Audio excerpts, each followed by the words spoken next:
All right. Hello, everyone. This is Olli Jääskeläinen speaking.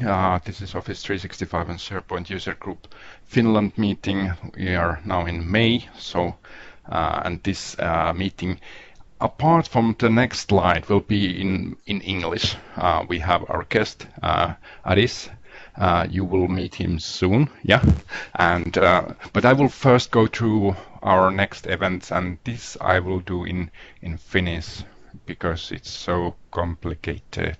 All right, so eli tässä kuussa olisi vielä meillä tapahtumassa 2 tapahtumaa. Meillä on niin kuin 21.5. voisi tapahtua tällainen, jos vaan innostusta löytyy. Eli silloinhan on SharePoint Conference North America, ja me voitaisiin pitää silloin epävirallinen online-tapahtuma vaikka Skypen yli tai Teamsin yli. Chattaillaan siitä, että mitä sieltä live-streamistä löytyy, eli siellä on keynoteit tulossa, niin sitten voitaisiin keskustella siitä ja ehkä nauttia virvokkeita kukin omalla tahollamme. Jos tämä innostaa teitä, niin laittakaa viestiä, niin järjestetään sellainen. Ja toinen on sitten, että 24.5.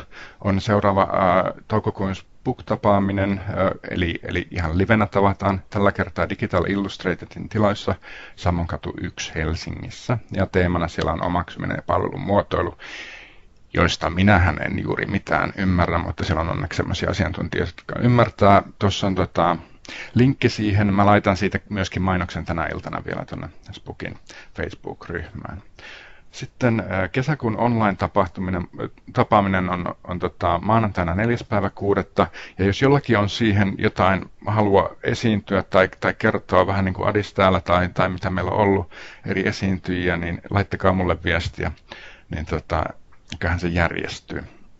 Ja sitten vielä tänään puhuttiin Timo Pertilän kanssa, että koska hän ilmoittautui aikaisemmin halukkaaksi, haluaisi puhua PowerAppsista, että jos me pidettäisiin vielä kesäkuussa, otettaisiin ikään kuin meidän joka toinen kuukausi tapahtuva SPUGi live-tapaaminen, niin järjestettäisiin kesäkuussa vielä niin kuin 1, ja se olisi siellä Microsoft Fluxilla, ja siellä aiheena tosiaan PowerApps ja Flow, vähän suunniteltu, että Timo voisi olla hyvä poliisi, kertoa hienoja juttuja, ja minä kertoisin sitten niitä huonoja juttuja.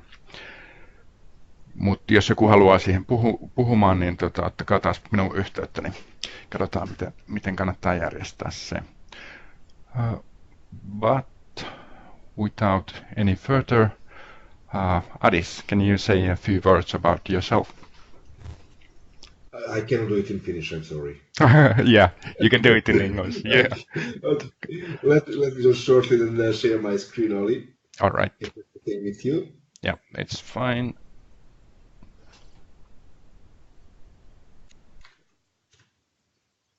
Hi everyone. Thank you for being here in this meeting.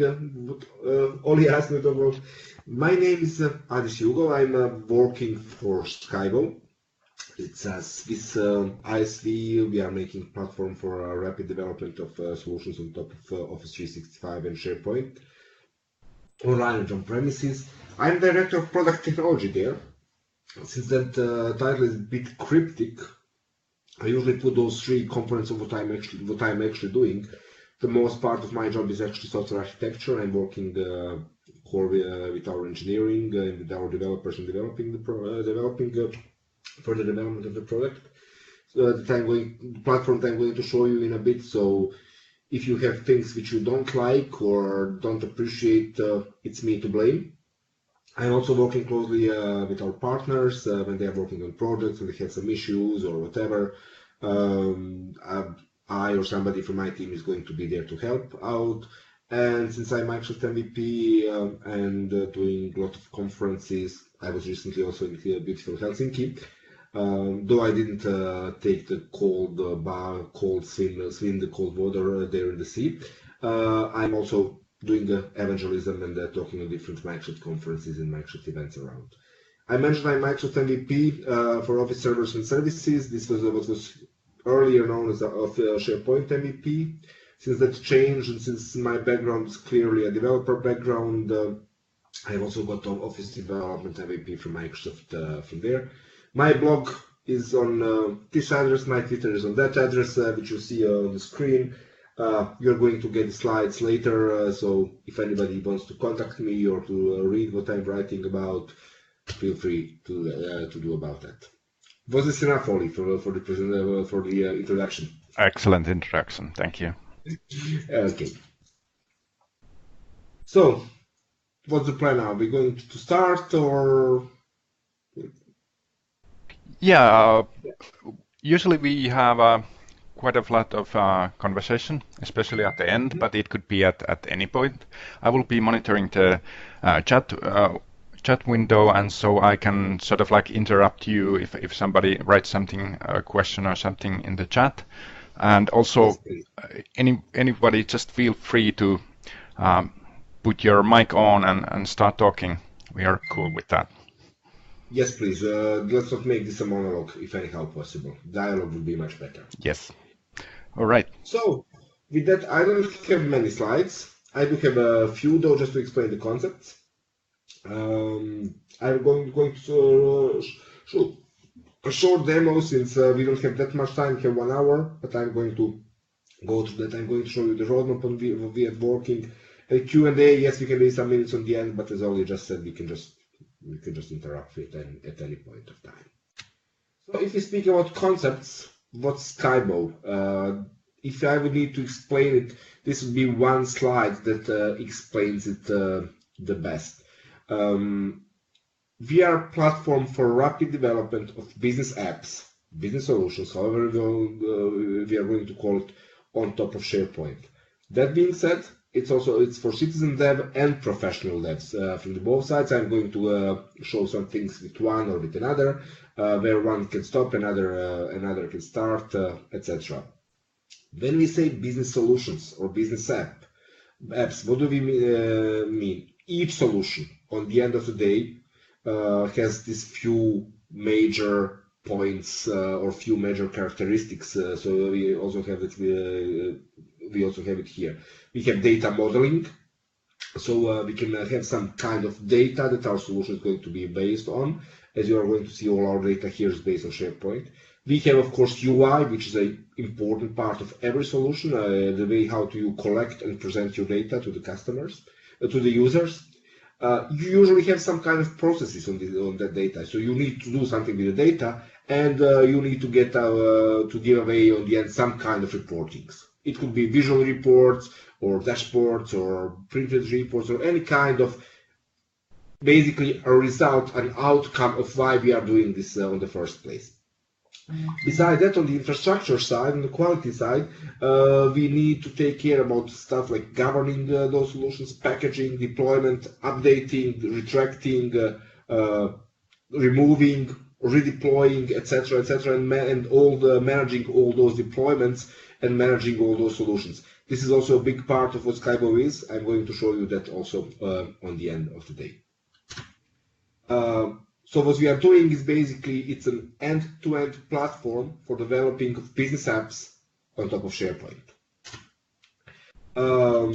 We did some measurements with our partners. Basically, we have largest savings in time. And our partners are on the implementation, deployment, and change phases. Obviously, this is where skybow is going to help you to save quite some time compared to traditional development, but also in design and operations phases, we also have some gains in those areas. I'm going to move to the demo immediately because we don't have that much time, and I think people can understand the best when they see the platform, how it works. So I have created a very small example that we all know. We would all like to go from time to time to some SharePoint or Office 365 conference, just to learn something new and to get a bit out of our usual day-to-day work. So we want to make a small application today, like in half an hour, application on top of SharePoint, which is going to enable employees to make a request to go to a conference, and a small approval process with some sweeping around it, around those requests. What we see here is a typical small data model, which we have in SharePoint. We have one list. It's in the green box. It's event applications, where it says, okay, Adis wants to go to SharePoint Saturday Helsinki. So this is the information going to be contained in event applications. Obviously, I have lookup to I have a people field, people picker user field which goes towards employees, and I have a lookup to the list of events where I can pick up the event that's available to me. Events can be grouped by countries. We also have a list of countries where we can further on select down, narrow down the events. On each event we go, we can obviously collect some leads if we met some interesting people or whatever, or we can collect some documents like, I don't know, we can collect like PowerPoint presentations, videos, or photos, or whatever we might do there. So let's take this relatively simple data model and let's try to make something around it. I'm immediately going to jump into demo because, as I said, it's easiest to look at that way. So what I'm going to do now, I'm going to show you I have created already a site with those events. This is a vanilla new vanilla site. Nothing really going on there except what we have already seen. You see all those lists which I have created are new, and they are all empty except for the list of events where I have created a few for today. We have the Office 365 Connect conference in Harlem. We have a few SharePoint Saturdays, including SharePoint Saturday Helsinki. We have SharePoint Fest, SharePoint Europe, and SharePoint Conference in European Collaboration Summit, and this is wrong. This should be in Germany, and this should be in Mainz. So now when we have this, let's now go to the event applications, which is, as you see, totally open, and then nothing is be there. So how do we start? We start with my.skybow.com. This is the point where you start. You need to log in. You usually log in with your Office 365 account, Azure Active Directory account. Since I'm obviously already logged there, it just took my existing authentication and passed it there. And you see I'm getting a few more information tabs here, including tab solutions. So this is my demo environment. I have all different crazy stuff here. I'm just going to create a new solution. I can create from scratch. This is what I'm going to do right now. But I also have things like starting from templates. Templates are useful when you, let's say, have solutions which are like to 80% equal for all the customers, but those important 20% differ from customer to customer. So here you can basically make this 80% typical use case for such stuff are leave requests and similar stories. We have some existing or already existing templates. You can create your own ones. And we are also creating the internal stores and company stores, but as you see, this is coming soon. So I'm going to start from scratch. Then I'm going to call it events for SPUG Finland. I need to put path to my site. It can be sub-site, doesn't have to be root site to site collection. Since I'm with this is my own environment, this is my user, I don't need to relog in. If I would, in my cockpit, in my dashboard, would want to make a solution, let's say on SharePoint User Group Finland tenant, I would need to relog in here with a user who has enough rights on that site to create the solution. What means enough rights? It means site owner, not even site collection admin. It's a site owner is enough here, but I'm going just to stay inside my tenant, so I don't need to relog in. I can keep on using this user which you see here. What you see here is that address is solution skybow.com. It is obviously our software as a service environment and solution. At that point, when solution is created, and it's going to take 10 to 20 seconds usually, depends on demo guards and Office 365 conditions, you're going to see that this address here is going to change. And now it would be a nice time to tell a joke if I only remember one. Waiting for this. It's always fun to look at the progress bar spinning or this wheel. Basically, the address is going to change. You see now, okay, there was a short login jump, but the address is now skybow.sharepoint.com sites demo sessions SharePoint User Group Finland. What does this mean?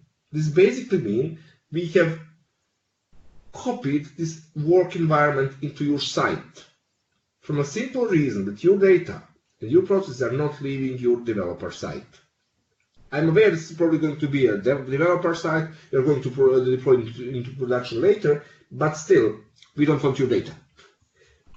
So basically, we have this stuff inside your data, and on the left side, this is something what we call solution elements. Dossiers is our tradition from Swiss German, which basically means data model. This is how we are going to start, and this is going to be our working area. So I'm just going to add a dossier.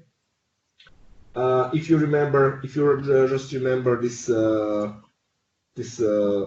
is my PowerPoint here? If you remember this thing, this will basically be my dossier. I need event applications, leads, and documents. Those are just lookup lists on own. So I'm just going to reuse existing lists. I'm going to start with the event applications. There you go. Right here, I could add new columns or change existing columns. I could even use the cross-site lookups. That works. But I'm going to leave it as it is and add two sub-lists. Sub-lists in our lingo are basically those two lists which are basically which have lookups to the main list. So in that case, we have master detail relations here, master detail to leads and master detail to docs. So I'm just going to use a leads as the first one. Again, I'm going to change nothing. I'm just going to leave this as it is. And I'm also going to say I'm going to use documents, just normal standard shared documents library from SharePoint site to use this one. With this, I'm actually done with my dossier. When I say create finish, few things happen. This is another point where I need to be telling jokes, but I will try to explain and see what's going on. This is all working on top of SharePoint. So we are using SharePoint artifacts and SharePoint methods of working with this. We are using just client side. There's nothing server side. It's all JavaScript, CSS, and HTML. But we are changing the layout of the default view of the main list, event application lists here. We are also applying new layout to the display form. You're going to see that. We are putting rich forms. This is our form center, which is integral part of Solution Studio. On display form of that list. Action links is our process engine.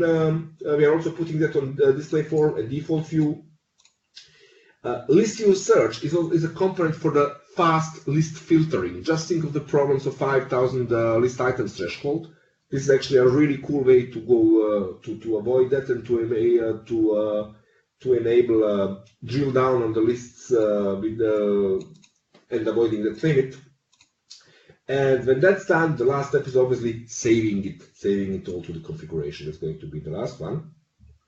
And with that, my dossier in Swiss German is actually created.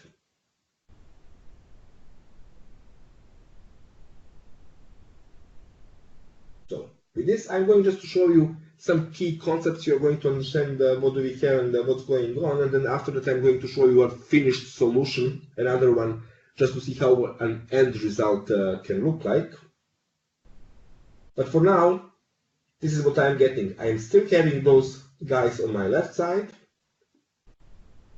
In the middle, for the selected list, and in the moment my selected list is my event application list, I also have two sublists. I can on a really fast way switch here between this form, new form, edit form, and all items view, or all the other views and forms which might be here. You can easily add new forms through the interface and everything. But let's say, what do we have here? We have title, employee, country, event, predicted course. We see this is a view. We can just here shortly click on the view and click out all the others which we actually do not need here in this case, and let's say clean up our view on a way that it becomes a bit nicer. So this is just actually a web part. There's nothing here to stop you to actually just go to the web part configuration and remove all the web part interface data which you don't want your users to see. So, yeah, there it is. I'm just going to say no toolbar, and I'm just going to say no Chrome, and I'm going to remove all those stuff which are just too much for me this moment. So since we have no data here, it's not really of relevance. Let me say okay. Not of relevance for me. But let's say I would have here a few thousand different applications. So how do I filter them? I can filter them here by title, which is not what I really want because title is going to be generic. I actually want to filter them by employee, which is here. I want to filter it by country. I want to filter it maybe by event, and eventually by status to see which are approved, which are not approved. I'm going to delete the title, and I'm just going to, I can even fine tune this stuff here. I could put different operators and stuff. I'm just going to leave it as it is now. And I'm going to say, hey, apply auto filter. So when I work with the list, when I change the fields here, that's going to be filtered immediately. I'm going to save this guy, make this a home page. And the next stuff I need to start working is actually with the new form where my employees are going actually to add some data. I see here this is the default SharePoint form, not particularly beautiful, so I'm just going to click it on as it is.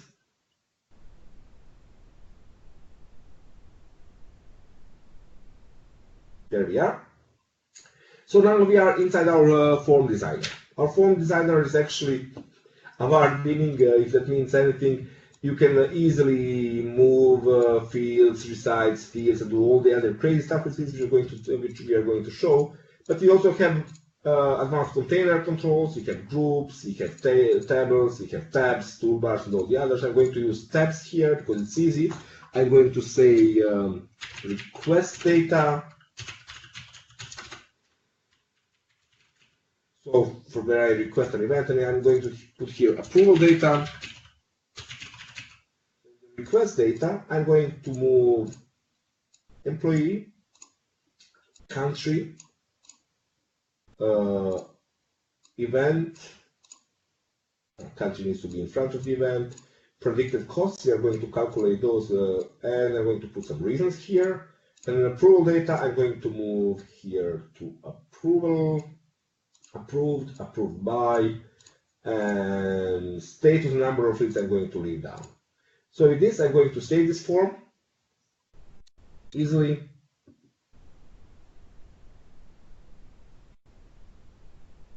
And I'm going to make it a bit more intelligent because form as it is just we just did a bit of a UI. So employee is obvious here.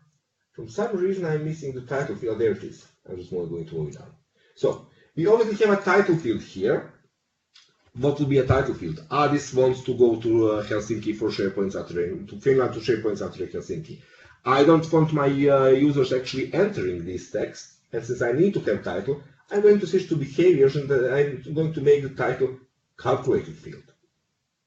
I have three types of calculations. I have template calculations, which are basically just creating text blocks. Function code I'm going to explain, assignment I'm going to explain later, and function code where I can just put any JavaScript I would like to have. What do I mean with template? So as we said here, my title will be this wants to go to Finland to SharePoint Saturday Helsinki. So okay, let's do this.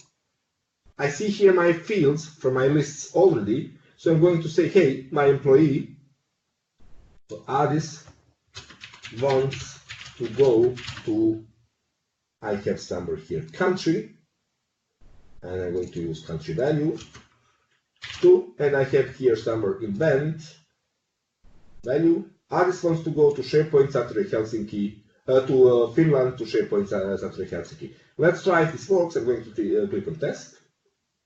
Since I have no data here, it's going to ask me for some, really for some test data. So I'm going to use, hey, it's this. Okay. I'm going to say country is Finland and event is SharePoint Saturday Helsinki.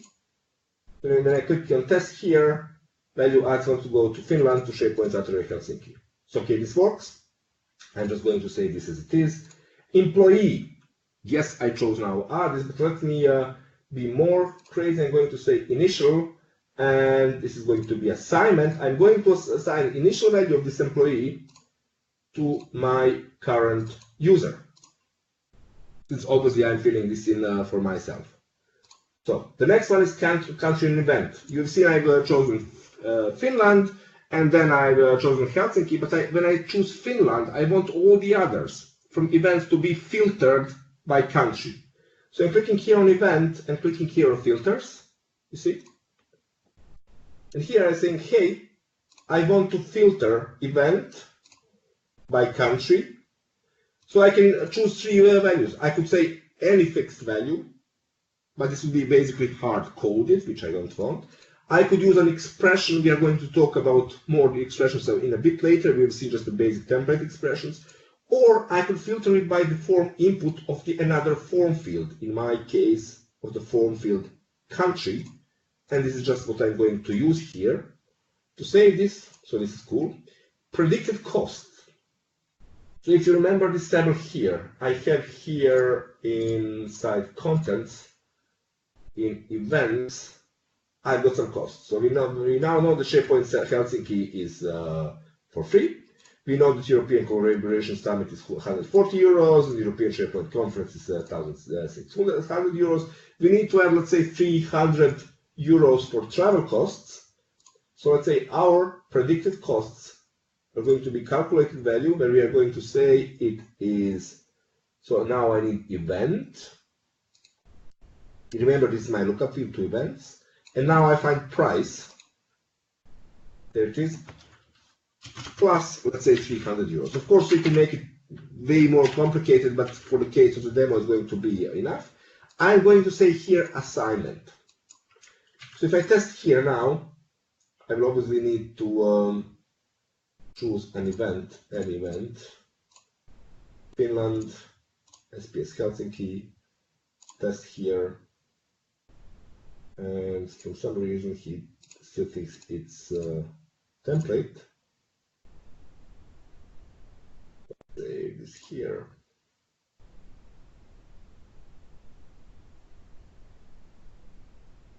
Predicted costs. Behavior. There we go. Now when we test this, we see that it's 300 because we have here Finland. If I would now say Germany and European Cooperation Summit, we see it will be immediately 440 because we have a 140 ticket price. What is this language here? For all developers among you, I'm going to show it in a second. Sorry, keyboard. It's obviously JavaScript. But JavaScript, where you already have SharePoint context and you really don't need to mess with getting your context and all the other stuff. What you can do is just you can do this plus, okay, whatever I want to do, and then I could even then say user email. So I'm going now to get the crazy data. It's 440 addis US skybow call. Thank you for Java being untyped, JavaScript being untyped. But anyway, so it's JavaScript where you can freely mix placeholders from your SharePoint data and your SharePoint context. SharePoint context meaning being user context, form context, page context, web context, and site context. In page and web and site, you can even do the camel queries and get the data from whatever way you might want. So basically, you can reach your SharePoint information here. That being said, I don't need all of this for now. I just need that one-liner, which is event price plus 300, and now that works. Reasons. Let's say I need to enter at least 100 characters for this reason. So I'm going to put a validation rule here. So I'm going to say reasons. Just try to find it there. Reasons need to be more than 100 characters. As simple as that. It's not going. I'm going to make it 10 because if it's not going to be valid. So I'm going to test it now. We see it's false. If I would put just more than 10 characters here, test now, we see that this value has changed to true. So I do have my validation rule here. I just need a validation message, which is also a formula. I'm going to say reasons need to be longer than 100. And obviously this is not going to work because it's a wrong expression type. Now it's going to work. I'm going to say this. So now approval data. I obviously don't want my user to approve it himself. So what I'm going to do here is I also have embedded and visible, enabled and visible. I can put it on each field or on each container control. So I'm going putting a visible mark on my container control, and I'm going to say, hey, this is only visible for the users which are members of group managers. So let me just see shortly here. Settings, people and groups, more managers. I'm inside and not anymore. So I just have hidden this whole tab and everything in this tab for everybody who is not a member of group managers.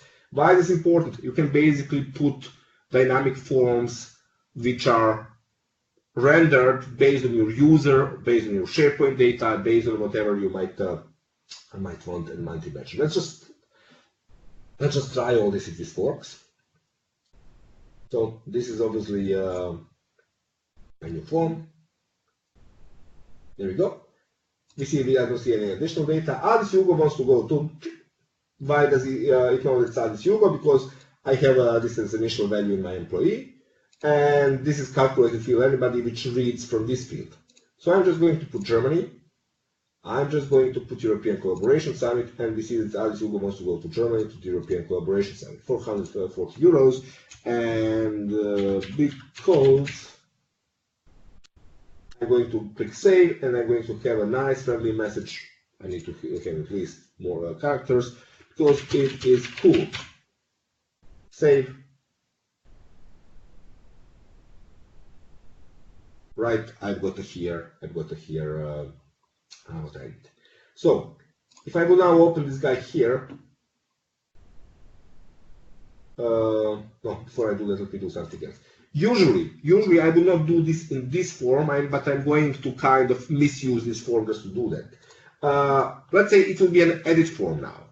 So we have been on the conference, it was cool, we have collected 50 leads or 50 different leads, and we need to enter those leads. It will usually go to the edit form or to some other special form, but for now, for the sake of this demo, I'm just going to put, hey, I have a list of leads, which I'm going to put immediately into this form here.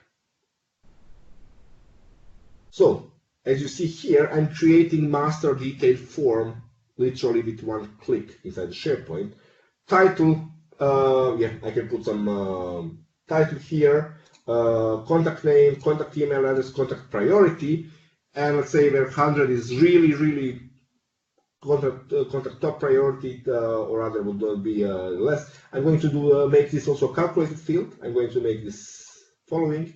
I'm going to use third expression type, which is function code, and I'm going to say var prio is 50, be my default priority. And I'm going to now if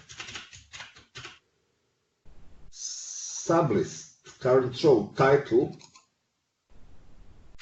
is CEO, then prio do this.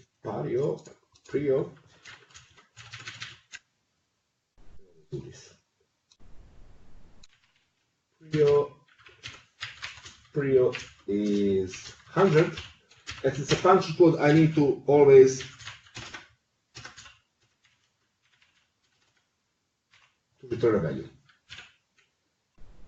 With this, I have created contact priority automatically, and I'm going to here just to calculate the number of leads. So I'm going to also go here in calculations. Here, it's going to be a calculated value. And I'm going to say that I'm going to calculate all the leads, to count all the leads from the sublist here. You see, I've got 5 standard aggregations like summary, average, count, minimum, maximum. But I can basically I could also put my own math here. I don't need it. I'm just going to leave it as it is.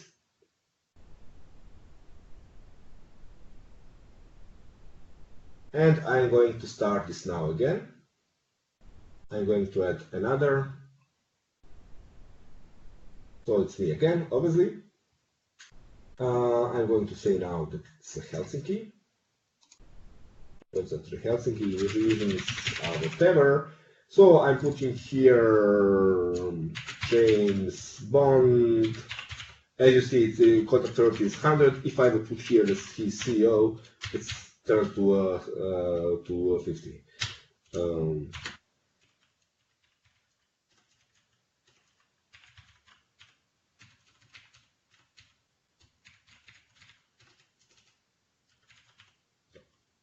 You see, this works as we expect, and I have number of leads 2. I just need to format this field to don't show the decimals, but that's basically the idea. Then I click save on this guy now. I obviously have a new lead, a new thing, here. But if I would go now here and inside contents, I would obviously see that I've got 2 new leads. And that lookup to event application has already been set for me without doing anything extra on that. I'm going to go now to the display view, display form, and to show this guy here, and to make, we have time to make just a really simple approval process. You see, I've got my leads here, but this guy is actually still not approved. So I'm going to add a button here. I could add a button or action links, or I could reuse one of the existing buttons here. But I'm just going to say approve. With approve, I'm going also to show this button only and only if my user is a member of the group managers.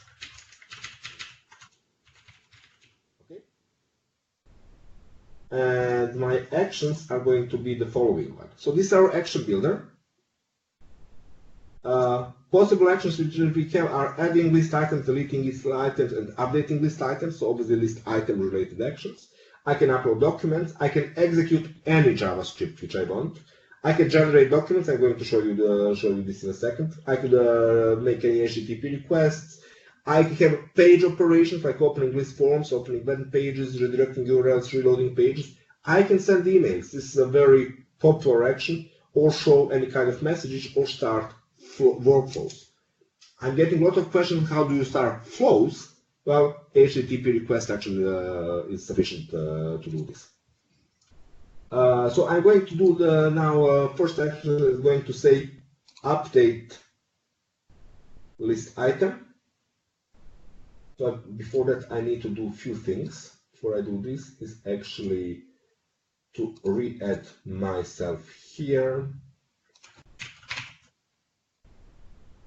Okay, don't send any emails. So I'm back into this group, that I can do that at all. And another thing I need to do is I forgot what are my statuses. I'm sorry. Shouldn't happen, but it just did. So event applications. I need to go to settings of this guy. And my status, okay, automate reject is enough.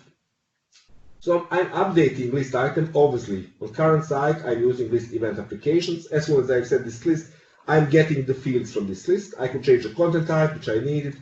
I need listed item ID, but that one is fairly simple. Since I'm in this form, I'm just going to reuse the list item which we already have. I'm not going to change title, employee, anything else. I'm just going to change here approved. And I'm going to put it by approved, and I'm going to set it's approved by my current user, so that basically the approver guy approves it. The next one, I'm going to show a nice message. I could even put conditions on each of those actions and show message only if user is not manager, something like that. But I'm going to leave as it is. My text will be have a nice trick too. I'm going to reuse country here, obviously, is the value. Have a nice trip to country. And I'm going to make it a success message. And I'm just going to copy it here, going to show it for 5 seconds. Next one, the thing I'm going to send an email from, I'm going to make it really simple here, from me to me, CC, BCC subject. I'm just going to copy all this.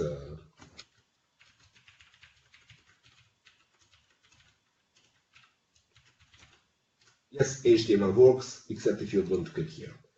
And the last one, I need to reload this page in Action So this is a very, very, very simple approval process. You could obviously make more complex one, but for this case, let me start this here. So that this is my Helsinki. Yep, I have here approve. If I click on this guy, if I didn't make any mistake, I have a nice message. At some point of time, this is going to refresh. My status is, it's still approved. Let me just see if I have got any email here. Look at here. Email didn't show any. So obviously, I'm opening now my work email. Doesn't really matter. Have a nice trip to Finland. Approved. For some reason, status hasn't been changed. I would need to go to see. What's going on there. I obviously had probably some mistake on updating the list item. So this is how this works. We have a few more things which are very important because I'm going to show you in the next step. One of those things are actually background calculations. We have seen that I have entered the number of the leads here in the new form. But imagine I have entered a few more leads, let's say through a Power App or through a PowerShell script or whatever. The leads calculation would not really here work for a simple reason because it's only on the UI. I put it on the form. But what if I want to catch all the leads which are coming into this list? Well, we have things in background. And one of those things in background are actually aggregations and calculations. So I'm going to find here leads. And if I can't, I can always filter. There it is. So I'm going to values here. I can choose some of the calculation types. We have standard aggregations. I could use any kind of my own expression, my own function, using the same expression language you have seen. Or reverse, I could do metadata inheritance. So I could, let's say, move the metadata from top to bottom. In this case, I'm just going to count my leads. And I could even here say, hey, give me all where the priority is 100. I could do this easily. I'm not going to. But clicking on this, a webhook is going to be created. We just count the number of the events in this list. Now, we know that webhooks are not really fast in SharePoint Trigger. That sometimes takes 2 to 3 minutes for webhook to actually be triggered, and they are funny in the way how they work. So there's this button here. It says reduce calculation delay. You need to trust an app. In the background, what you are actually saying is don't use webhooks. Please go use remote event receivers because they are more reliable and they actually work immediately. Remote event receiver is a provider hosted app in SharePoint, so you need to trust it. It's on notification.skybow.com, so it's up to you if you want to trust it or not. We don't take your data, we just need to do the calculation here and to write it back. So remote event receiver, yes, save, and I'm there. So now, regardless on how this lead comes, it's going to be properly calculated. Another type of scheduled actions we have, background actions we have are actually scheduled actions. Please think of timer jobs here. This is exactly what it is. I could just put some, say, hey, and let's say I could send aggregations of all the leads to the management through an email. I could put a date, whatever, I'm just going to put some date. Sorry. No. I'm just going to put now. Yeah. Next. Schedule. I need to put a start date, start time. Doesn't matter. I can put standard schedule, which I want. How do I want? And then I can. I need to put something. Sorry. Okay. And then I can choose one of the actions which I have here. Currently available actions here are actually adding list items, deleting list items, updating listed items, and sending emails. More actions are coming as we speak. So we've got a quarter of an hour. I'm going to switch now to an existing solution which has been built, and that shows you the power actually in less than a day. I built it with our American partner, a company called SimPraxis. A lot of people know its CEO and owner, Mark Henderson. It's a SharePoint MVP. We did this actually for Mark's customers in Boston together, Mark and me. Basically, what they have here, I'm going to show one more slide, is basically internal purchasing application, which is process is anyway relatively simple. There you need to select vendor and the articles from the vendor. If the total value is less than 10,000, it goes without approval. If it's larger than 10,000, it needs to go to approval. Then you need to assemble an order out of the single items, place the order, receive the goods, and mark as received. Our data model basically looked like this. Those are orders. As the main list, we have requests and items, and we have vendors, and we have obviously also employees, locations, and this kind of stuff. How does it work? This is the application. Start point, you see here we have got some small dashboards here, like this is where the approval is needed. This is where the shipping overnight is needed with a small %. We've got here icon, what is the status of each delivery, and we've got a small info box telling about this one. I can always filter it by vendor. I could say staples, and obviously it was staples, and I'm now just saying then office supplies. And I'm filtering this down as much as it goes. You see how this filtering actually works. But I'm going to make a new request, actually 2 new requests, because you need 2 requests for order.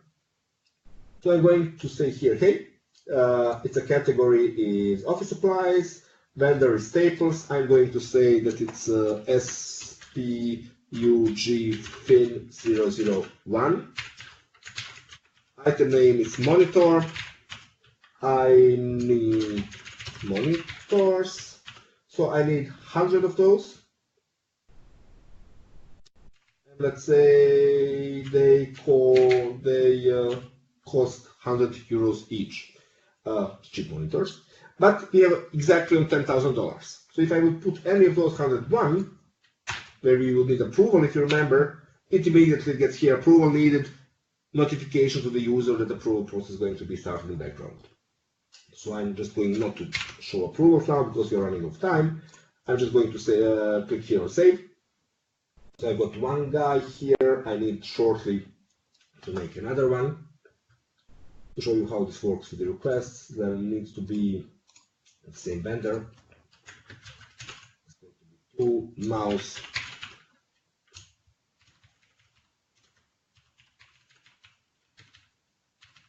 Each. Could I just leave it? No. 10 mouses, each 10 euros. Save.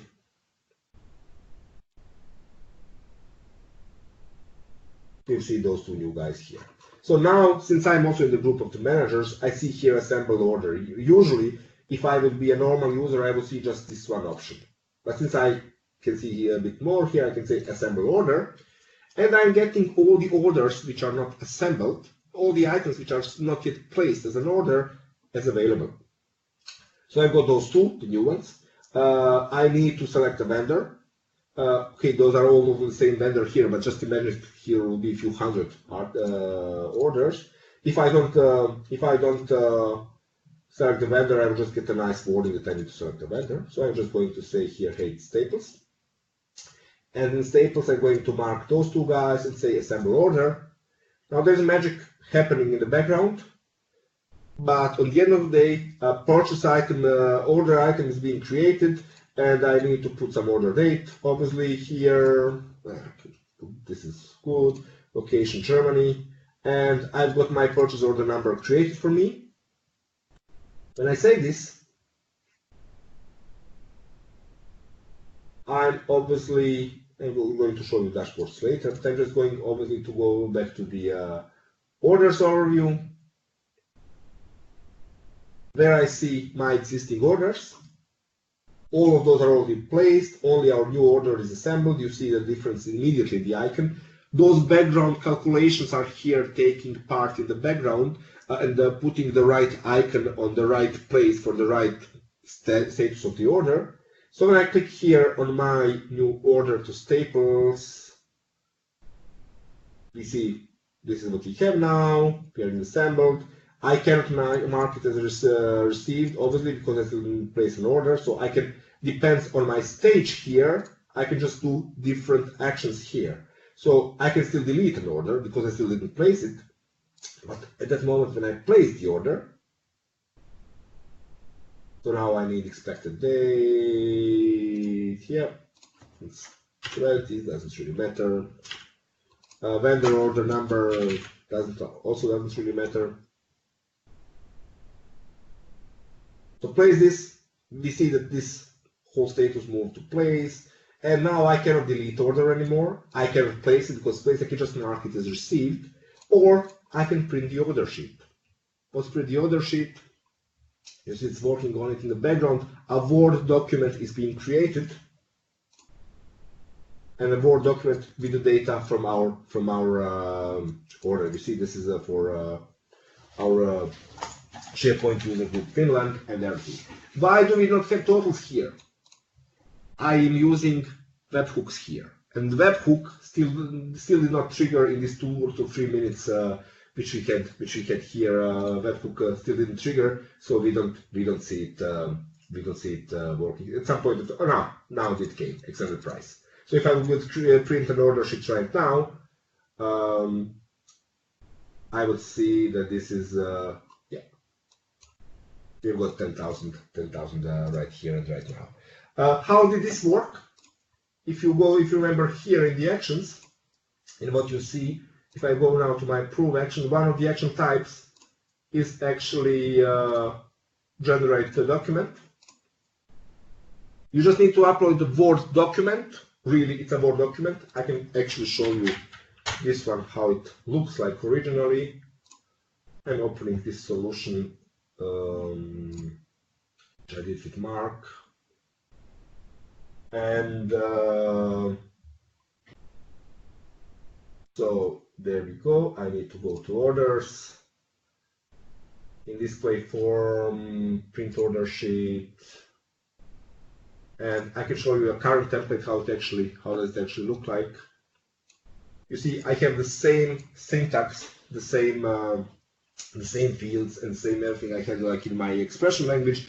In this case, I'm just putting it directly in the board, and this time when I say, hey, create this document, this is going to be replaced with the actual SharePoint data. When I need master details here, I'm using keyword loop and end loop. So it's basically document generation. One last thing before I ask questions. I'm following the questions here all the time in the chat. Nothing really happened until now. One last thing before we open the discussion is, how do you publish this? How do you move this to your end user's environment? We have package and publish things here. Obviously, I have two versions of this, not obviously, but here I have two versions of this solution. I have initial, which I did alone, and then the updates and approval process, which I did with Mark. Those are our sessions. You can always go to versions. You can always go to log to see what is there.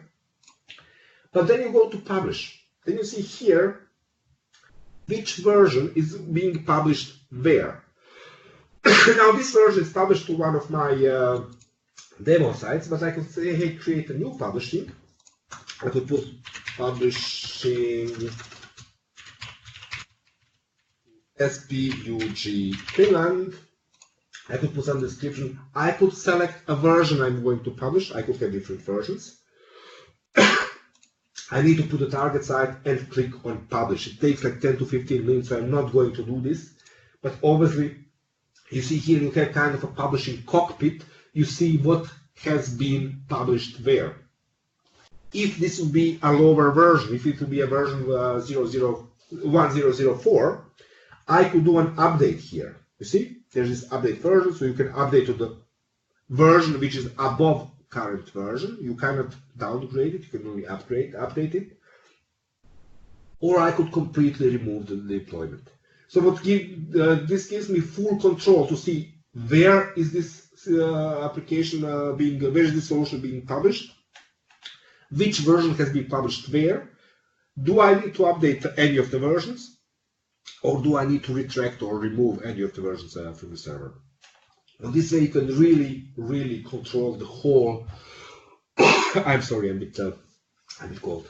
On this version you can really see where it has been deployed and control deployments from that side.